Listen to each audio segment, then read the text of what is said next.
Now let's move on to the fourth point, which is managing communication channels. We've finished the first part, so let's dive into the fourth part. What communication channels you have and how to communicate with them. First of all, one of the most important communication channels you have is course announcements, which are the announcements we work with. This is a one-way communication channel. What does that mean? It means that students can't reply to you. They can never respond to you. It is assumed that you want a response from the students or you want a response from the students. In a case like this, you have to post it in the discussion forums if you want this talk to be announced to everyone. If you want to talk to students personally, you can use the course messages. Be careful, you are not forced to use these tools only. You can add a tool. As a professor, you can add an email tool and send an email to your students on the university email. Someone came and said to me, Dr. Abdul Rahman, I want to communicate with the professor by email. This is very important to me. Students don't enter the course and I'll email them. I tell them to add the tool. How to add it? There's a plus sign here. Editing mode is turned off, so you can't. Check it on the left. If off, no plus sign, can't add pages. Go left, turn on edit mode, it lights green. When green, plus sign on right, add what you want. E.g., add tool link. I'll add email tool from list. I support email for all, not removing. Add email under messages. Turn on edit mode green Hannah. So you'll find a plus sign on the right after it lights up green, and you can add whatever you want. For example, you can add a tool, link. All right, here, I'm going to add a tool called email and choose email from the list. I'm a supporter of allowing email for both students and professors. I'm not in favor of removing it. So you can add the email under messages. The communication channels have increased. Let me mix things up a bit here to gather them. The communication channels available to you in this course are 4 or 5. Let's list them out like this to see what we have and what we need. So, how many communication channels do we have? 1. We explained to her about course announcements, where you put in announcements, discussions, course messages, which are inside the course, and email, which you send as an email. This is a tool you can add. So far, I've added the email tool and named it email. So we have 5 communication tools, 5 tools. Communication, and in the professor's tasks here, the 4th task is managing communication channels with students. So what are these communication channels that the system provides? The system provides, and I offer links for the students. They can access support. And I can give them additional links like the digital library and things like that. These are additional resources, of course. We know here that helping the student is not a problem. The student, through the help link, receives the invitation. But you're managing communication channels to connect with the students and interact with them.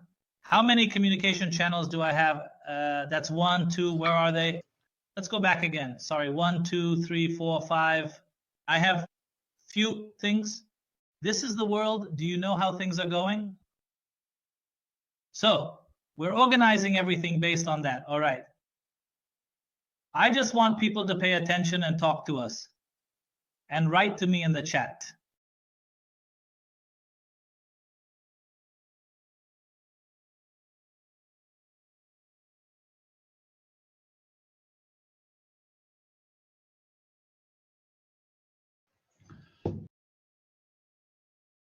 All right.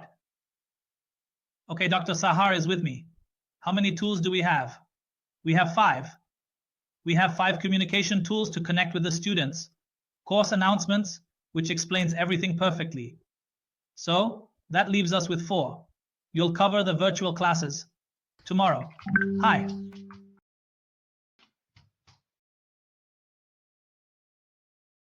Okay, so what's left? We have discussion forums. Let's move on to discussion forums. And this is number 3 for us. When you want to interact with all the students in the course and have them see everything you say, you have the icebreaker forum that's here, but you can create a new forum. And here it asks you, what's the task? managing communication channels and academic support for students, and not just academic support, but any technical issues you have. It means you're helping and guiding students when they face problems. So you could call it the Support and Technical Assistance Forum. So anyone with an issue can send it to you here in one nice place. I can add a forum here and call it the Support Forum created by the professor. And then you write a message for the students saying, "Dear student, I'm happy to receive any issues you encounter during your studies in this course so that I can guide you." Technical and academic assistance for students, that's all. We are here to provide comprehensive support in various academic and technical areas to ensure student success and satisfaction. Write a message to the student here. Write to him, "Dear student, dear male and female student, of course I am happy to receive here any problems you encounter. Feel free to reach out with any questions or concerns you may have. We are here to help and guide you through any challenges you face during your study of the course so that you can be guided and understanding in a comprehensive manner throughout the entire process. With my best regards, this is a message that all students see. So what does the student do? They come in and, oh, here's the send button. It needs to be a different color and bigger. So now we have the Icebreaker Forum, and below it, we have the Support and Technical Assistance Forum for students. Now let me enter as a student. So you find discussions here, and you see that I'm telling you I'll help you. Just write to me what you need. So they come in and create a thread, and they say, "Help me. For example, I'm having trouble joining. I can't access the modules. The test closed before I finished." For example, anything like that, even if it's not true. I mean, I'm just getting the student's perspective. "Help me, please. For example, I'm kindly trying to join you. Assist me. I can't access the necessary modules. The test closed before I finished." For example, anything like that, even if it's not true. "I am facing this issue currently at the moment in accessing the required modules and tests, which are important for my progress in this course or program." I mean, I'm getting the student's perspective. Let's get a student's perspective. I mean, the production. The website is quite slow, for example, such as there are all these unrealistic and unexpected issues. "The exam closed before I finished, and I can't access the units. Where can I find the activities and assignments? I can't enter the virtual class at all. What's exactly the problem with entering the virtual class? It's exactly like a situation with the virtual class. So either you direct them to technical support, and of course we have a great site here for the deanship. The e-learning deanship has a site where they publish resources. I recommend you check it out. You'll find the technical support for students and faculty at Qasim University. You can show them this support for students. This is technical support for students. You can take this image. For example, I have it as a professor. I keep it on my desktop. This is the technical support for students. We have WhatsApp here, and this is the email, and these are the virtual classes, and this is Kayako. Everything is clear. Okay? What does the student have to do here? He turned his back on the world. He tells me he doesn't know. I don't know. The exam closed, the website is slow, and I can't find assignments. Let them access the content. Give me a break, and let's sort this out in e-learning. Keep a record, and I'll keep a record of this. As a professor, when you arrived, you were surprised on the homepage. You could set up discussion forums and get notifications. Now, when you edit notification settings, choose to receive notifications for forums. Adjust settings to receive notifications for forums. Crucial for this course. When you enter forums, you might find a message. A student named Abdul Rahman Salem said, "Help me, I can't get in and I don't know what's going on." Set your notifications to receive alerts for discussion forums. Check regularly for important messages. For example, a student might need help attaching images. Provide guidance if needed. Upload images for visibility and respond if necessary. All right, here you can adjust settings to receive notifications for discussion forums, a key element in this course. When you enter the forums, you might find a message from a student like Abdul Rahman Salem saying, "Help me, I can't get in." They inserted an image showing how to include images and attach local files. If a student doesn't know how to do something, I attach this image for them. This image should be uploaded for viewing, and if unsatisfied, they can reply. For adding content, you can upload an image. It recognizes local files. channels, but the image format matters. For example, a JPEG of congratulations displays correctly. I also wanted a second image from Twitter. Just a moment. So what did they do? They inserted an image. Any student who says they don't know how to do something, I attach this image for them. It's supposed to be uploaded and then he can see it. Now, let's see how to add content. You can upload an image and it recognizes local files, but the image format matters. For example, if I took a congratulations picture in JPEG, you'd see it displayed. The file should have been JPEG, but it wasn't. So it didn't show up in the Blackboard preview correctly. For this image, I can right-click and choose Save As. It forces you to save in a specific format. I can change it. It's simple.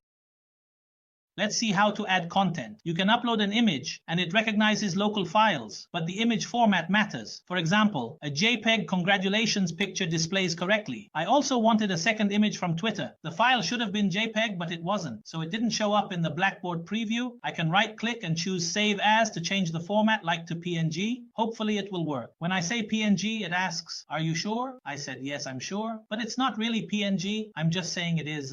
Will it accept it? This image is PNG. The workers were supposed to provide a JPEG, but this isn't one. When I brought it in, it didn't display correctly in Blackboard. I can right-click the image, choose Save As, and change the format, like to PNG. Hopefully, it will work. When I say PNG, it asks for confirmation. I said yes, but it's not really PNG. Will it accept it? The image is PNG, but it's neither PNG nor anything. I tricked the system. It thinks it can take JPEG and PNG, but the image called GIF isn't accepted. However, when I changed it to PNG or JPEG, it accepted it and said, "Congratulations, and may you all be well." For example, PNG, I'm free to adjust things. I want to preview it now. When I say PNG, it asks, "Are you sure?" I said, "Yes, I'm sure." It's not showing up here, but it's PNG. So, will it accept it or not? This image is PNG. I tricked the system. It's confused, thinking it can take JPEG and PNG, but the image called GIF isn't accepted. When I changed it to PNG or JPEG, it accepted it and said, "Congratulations." In the discussion forums, when a student tells you something, give them this image. He thinks it's PNG, but it was read as if it were PNG. And it's neither PNG nor anything. I tricked the system. The system is confused and stuck, thinking it can take JPEG and PNG. But the image called GIF, I don't know why they did it that way. But it's not accepted. However, when I tricked it and changed it to PNG or JPEG, it accepted it. And it said, "Congratulations, and may you all be well." And suddenly the student enters and sees "Congratulations" and finds the image of the support channels for communication, and everything is great. This is the image. I just tricked the system, you know? So, in the discussion forums, when a student tells you something, just give them this image. But of course, if you can't respond to them, at least reply to them first, because they might say something to you. If someone doesn't understand anything, they should send it to me at the deanship. The student doesn't understand anything and you'll tell me to go to technical support. But how can I explain to him how to access the units? He doesn't know how to enter the units. I mean, as a professor, the content is right in front of you, so why can't he access the units? What's the problem with entering the units?